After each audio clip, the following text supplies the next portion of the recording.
تفویض طلاق کے سلسلے میں ایک اہم اور ضروری مشورہ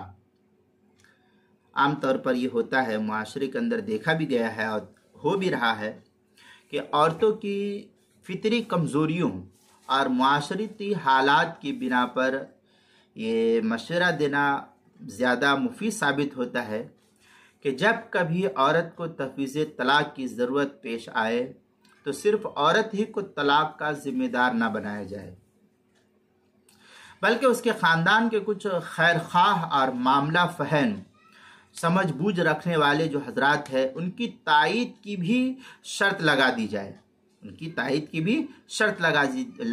تاکہ اس تفویض طلاق کے بیجا استعمال سے عورت بھی محفوظ رہے اور مرد بھی محفوظ رہے۔ یہ تفصیل جو الحیلۃ الناجزہ میں صفحہ 37 اور 38 پر جو جدید چھپا ہوا نسخہ امارت شریعہ ہند سے ہے اس کے اندر اس کی تفصیل موجود ہے، وہاں دیکھ سکتے ہیں۔ اب اسی تمہید کے تحت جو ہے آپ تمام شرائط کو الحیلۃ الناجزہ کے اندر دیکھ سکتے ہیں، وہاں پر اس کی تفصیل موجود ہے، اور کتاب المسائل کی 5ویں جلد صفحہ 222 پر بھی نقل کی گئی ہے، وہاں بھی دیکھ سکتے ہیں۔